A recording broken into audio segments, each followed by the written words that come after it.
नमस्कार. मी भाऊ तोरसेकर. तुम्ही बघत आहात प्रतिपक्ष.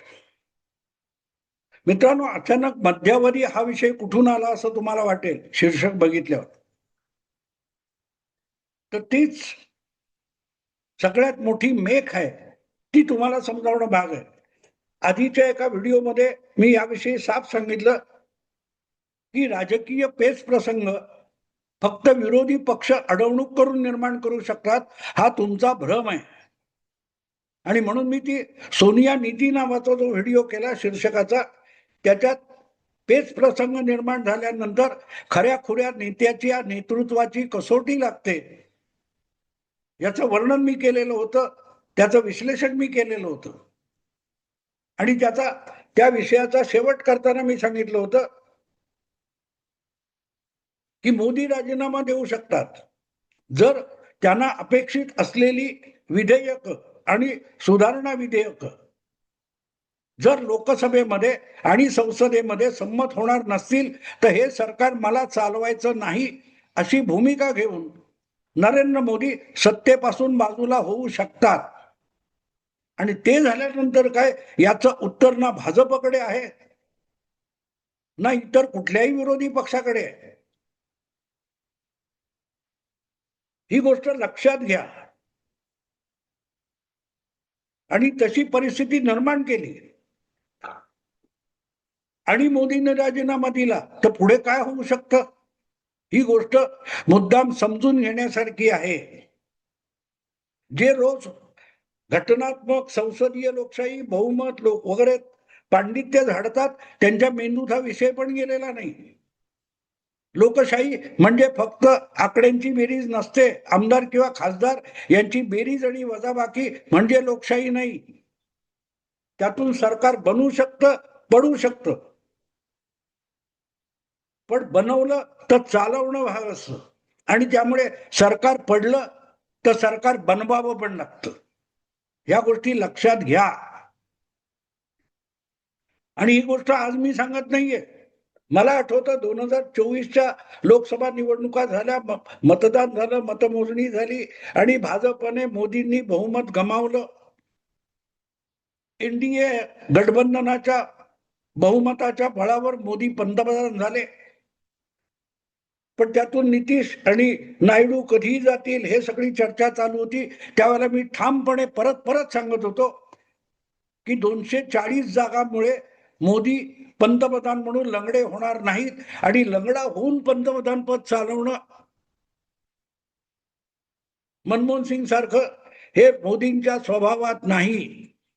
पंतप्रधान म्हणून जे जे अधिकार आपल्याकडे येतात, त्या अधिकाराचा तारतम्याने वापर करण्याची क्षमता मोदींमध्ये आहे आणि हिंमत सुद्धा आहे. आणि म्हणूनच बहुमताचा आकडा खाली आला, भाजपचा एक पक्षीय बहुमत खाली आलं, म्हणून मोदी हा डगमगणारा पंतप्रधान किंवा नेता नाही. मला त्यावेळेला अनेकांनी म्हटलं होतं, अनेक पत्रकार मित्रांनी म्हटलं होतं की पण नितीश आणि नायडू यांच्या कोबड्या घेऊन तर चालावं लागणार. म्हटलं त्या कोबड्या आहेत असं मी मानत नाही. मोदींना पाठिंबा देऊन त्यांच्या मागे भक्कमपणे उभं राहणं आणि आपल्याला मदतनीस ठरू शकेल असं केंद्रातलं सरकार बनवणं आणि चालवणं, ही नितीश आणि नायडूची सुद्धा गरज आहे. त्यामुळे ते मोदी सरकारचा पाठिंबा काढून घेण्याची हिंमत सुद्धा करू शकत नाहीत. हे जेवढं त्यांना माहिती आहे तेवढंच मोदींना सुद्धा माहिती आहे. म्हणूनच अल्पमतात गेले, 240 वर अडकले, तरी नरेंद्र मोदी हे सरकार पूर्ण 5 वर्ष चालवतील याची ग्वाही मी 2 वर्षापूर्वी दिलेले लोकसभा निकाल झाल्यानंतर माझे व्हिडिओ काढून बघा तुम्ही. पण मी कशाच्या आधारावर म्हटलं होतं, आधार काय, कायदेशीर म्हणा, संवैधानिक म्हणा, नियमानुसार म्हणा, माझ्या बोलण्याला आधार काय होता? आधार सोपा होता मित्रांनो, की बहुमताचा आकडा 272 पेक्षा अधिक असोडा लोकसभेत दाखवलं की तुम्ही सरकार बनवू शकता. आणि त्यामुळे आज जी काय लोकसभेची 2024 नंतरची रचना आणि आकडेवारी आहे, त्यानुसार भाजपला बाहेर ठेवलं तर बाकीच्या सगळ्या पक्षांची बेरीज हे बहुमत होतं. पण ते सगळे पक्ष म्हणजे एक आघाडी बनली तरी एक पक्ष नसतो, एक विचारधारा नसते आणि त्याच्यात कोणीही नाराज झाला तर तो सरकार पाडू शकतो. आणि त्याच्यापेक्षाही मोठी गोष्ट, तुम्ही सरकार पाडाल, पाडल्यानंतर बनवावं लागतं.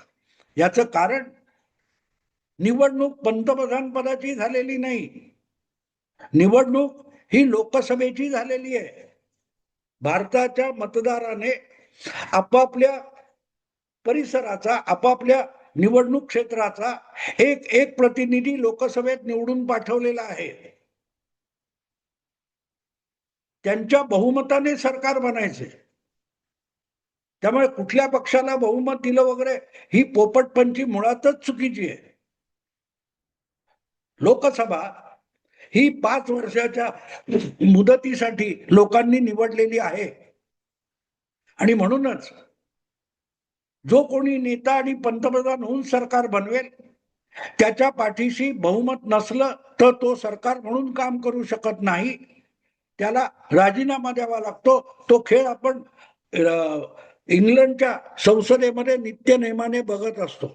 आपण त्यांचंच मॉडेल घेतलंय. त्यामुळे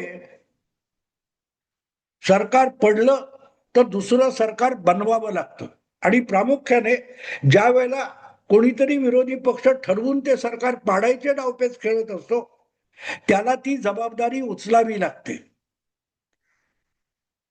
1977 मध्ये जनता पक्ष निवडून आला, मोरारजी देसाई पंतप्रधान झाले. त्यांचं आणि चरणसिंगचं पटत नव्हतं, जनसंघ आणि समाजवाद्यांचं पटत नव्हतं. यामुळे जो गदारोळ चालू होता त्यामुळे एक वेळ अशी आली की एक विरोधी पक्ष नेते असलेले यशवंतराव चव्हाण यांनी एक नेहमीच्या पद्धतीत म्हणून अविश्वास प्रस्ताव मांडला आणि तो मंजूर झाला आणि सरकार पडलं. अशा वेळेला राष्ट्रपती संजीव रेड्डी यांनी विरोधी नेता असलेल्या यशवंतराव चव्हाणांना तुम्ही सरकार बनवा म्हणून आमंत्रित केलं. पण यशवंतरावांनी 2 दिवसानंतर त्यांना स्पष्टपणे सांगितलं की माझ्या पाठीशी बहुमत उभं राहील असं मला वाटत नाही, त्यामुळे तुमची ऑफर मी स्वीकारू शकत नाही. मग जेव्हा तडजोडी झाल्या त्यातून चरणसिंग हे जनता पक्षाच्या फुटीर गटाचे नेते आणि यशवंतराव चव्हाण यांनी दोघांनी एकत्र येऊन सरकार बनवायचा प्रयत्न केला आणि त्याला इंदिरा गांधींच्या फुटीर काँग्रेस गटाने पाठिंबा दिला. बेरीज झाली, बहुमताची बेरीज झाली आणि सरकार झालं चरणसिंग सरकार. चरणसिंग सरकार बनवायला इंदिराजींनी पाठिंबा दिला आणि बहुमताचा आकडा होता, घाई नव्हती. 2-1 महिन्यानंतर ज्या वेळेला चरणसिंग सरकार लोकसभेमध्ये आपल्यावरचा विश्वास प्रस्ताव मंजूर करून घेण्यासाठी संसदेचं अधिवेशन घेत होतं त्यावेळेला इंदिराजींनी जाहीरपणे सांगितलं की मी सरकार बनवायला पाठिंबा दिलाय, सरकार चालवायला पाठिंबा दिलेला नाही. आणि ही जी शब्दांची गंमत आहे ही लक्षात घ्यायला लागते.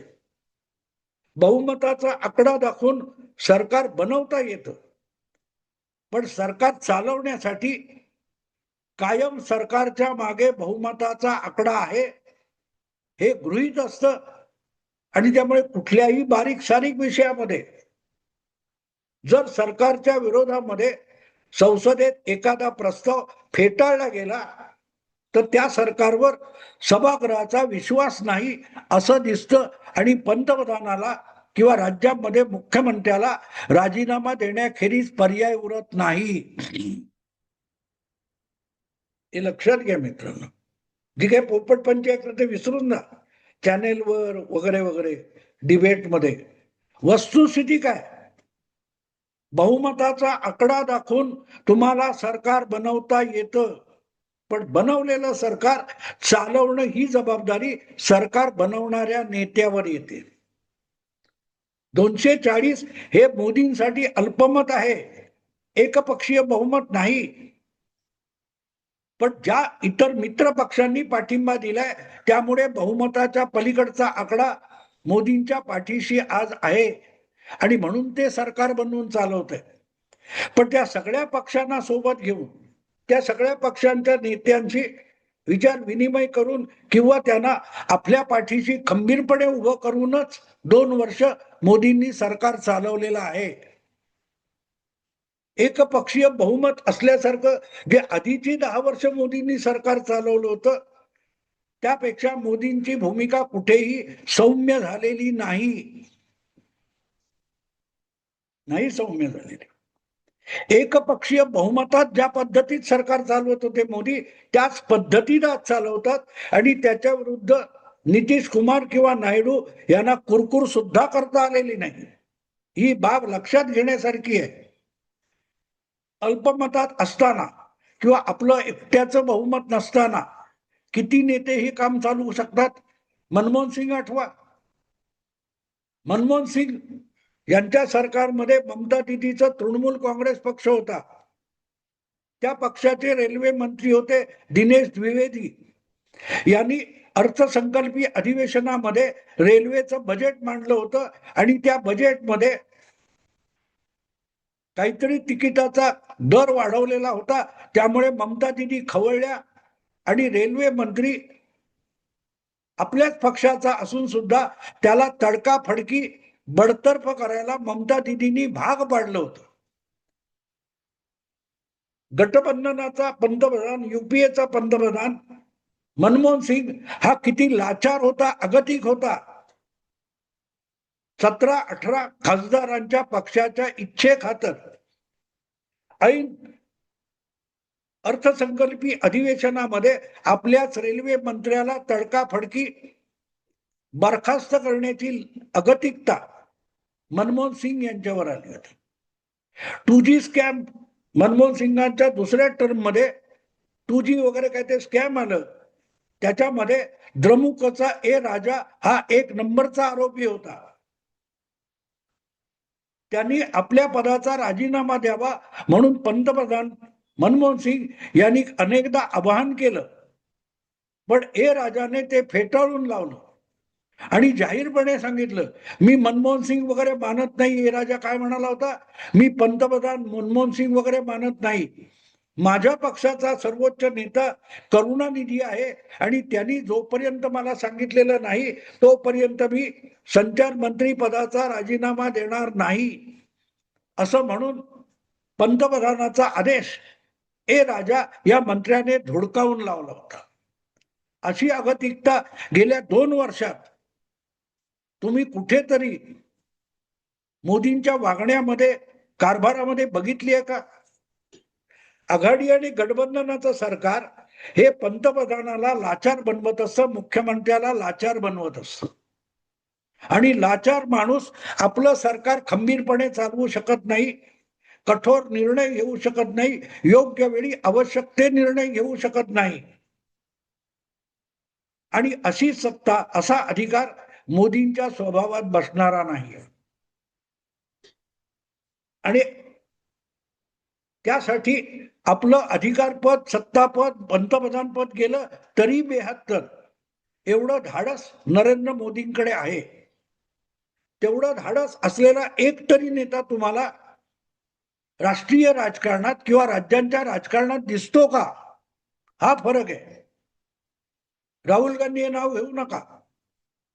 पोरकटपणामध्ये काही बोलणं, पोरकटासारखं वागणं, पिकनिक मध्ये धुमशान घालावं तसं वागणं म्हणजे राजकारण नसतं. सरकार चालवणं हा अतिशय गंभीर व्यवहार असतो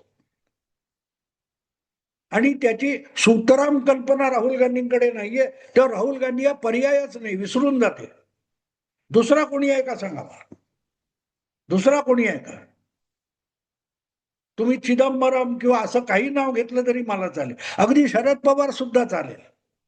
पण राहुल गांधी हे प्राईम मिनिस्टर मटेरियल नाहीये आणि म्हणूनच पंतप्रधान पद घेऊन सरकार चालवण्याची कुवत असलेला एकही नेता इतर कुठल्याही पक्षात नाही आणि आता भाजपमध्ये सुद्धा नाही. याची खात्री नरेंद्र मोदींना आहे आणि म्हणूनच विरोधी पक्षांचा दुबळेपणा वीकनेस हाच मोदींचा स्ट्रॉंग पॉइंट आहे, हे मी गेल्या 2 वर्षापासून सातत्याने सांगतोय. आणि म्हणून मोदींना ते माहिती आहे, वेळ आली तर माझ्या म्हणण्यानुसार जायचं, नसेल चालवा, मला नको पंतप्रधान पद. भाजपने आणि इतर पक्षांनी कसलं ते सरकार बनवावं आणि चालवावं. माझ्या भूमिकेनुसार, माझ्या इच्छेनुसार या देशाचं सरकार चालणार नसेल तर नाममात्र कठपुतळी पंतप्रधान म्हणून मला त्या पदावर बसायचं नाही, एवढा ठाम विश्वास ज्या माणसामध्ये असतो तो ते सरकार चालवू शकतो. आणि असं समोर कोणीही नाहीये, याची खात्री नरेंद्र मोदींना आहे. आणि म्हणूनच मोदींनी राजीनामा दिला तर काय, याची भीती जितकी भाजपमध्ये आहे तितकीच ती विरोधी पक्षांमध्ये सुद्धा आहे. आणि म्हणून विचार याचा करायचा की जे काय बदल घडवायला मोदींनी 6-5 विधेयकं आणलेली आहेत, ती संमत होणार नसतील तर मोदी राजीनामा देतील, हीच भीती विरोधी पक्षांना घातलेली आहे. आणि ते घातलं, मोदींनी राजीनामा दिला तर येणारा कोणीही समर्थपणे दीर्घकाळ उरलेली 3 वर्ष सरकार चालवू शकणार नाही. आणि सरकार चालवू शकला नाही तर मध्यावधी निवडणुका लोकसभेच्या अपरिहार्य होतात. आज लोकसभेत बसलेले जे 550 550 खासदार आहेत, त्यापैकी किती लोकांना खात्री आहे की ती परत लोकसभेत निवडून येतील. आणि ती खात्री नसेल तर आणखी 3 वर्ष आपली लोकसभेची खासदारकी टिकावी एवढीच त्यांची अंतिम इच्छा असते, निर्णायक इच्छा असते. आणि त्यासाठी हवं ते करायला ते तयार असतात. ही या सगळ्या 80-90% लोकसभेतल्या सदस्यांची जी अगतिकता आहे, ते मोदी यांच्यासाठी सगळ्यात मोठं हत्यार आहे. 2/3 बहुमताचा आकडा उभा करून आपल्याला पाहिजे ती विधेयकं संमत करून घेण्याची हिंमत मोदींमध्ये आहे. त्याचं कारण तिथे निवडून आलेल्या 80-90% लोकांना मध्यावधी निवडणुका नको आहेत. आणि लागोपाठ महाराष्ट्र, हरियाणा, बिहार, बंगाल इथल्या विधानसभांचे निकाल बघितल्यानंतर सगळ्या विरोधी पक्षाला खात्री पटली आहे की मोदी आणि हिंदुत्वाची लाट आज देशभर आहे. अशा वेळेला लोकसभेच्या मध्यावधी निवडणुका झाल्या तर मोदी एकट्या भाजपचं 2/3 बहुमत घेऊन निवडून येतील आणि आपले हाल कुत्रा सुद्धा खाणार नाही. 2/3 बहुमत कसं जमू शकतं ते गुन्ह्या गोविंदाने समजूत घालून पण येऊ शकतं. तर समजूत घालण्यातला सगळ्यात मोठा मुद्दा मध्यावधी निवडणुका हव्यात की ही लोकसभा टिकवायची, हा पेच प्रसंग सगळ्या पक्षांसमोर मोदींनी उभा केलाय. तो लक्षात घेतला तर तुम्हाला कळेल की येत्या पावसाळी अधिवेशनामध्ये काय होणार. ही सगळी विधेयकं आली तर 2/3 बहुमत कुठून येणार हे सहज कळू शकतं. समजून घ्या. मी थांबतो. आवडलं लाईक करा, शेअर करा आणि प्रतिपक्षाला सबस्क्राईब करा. नमस्कार.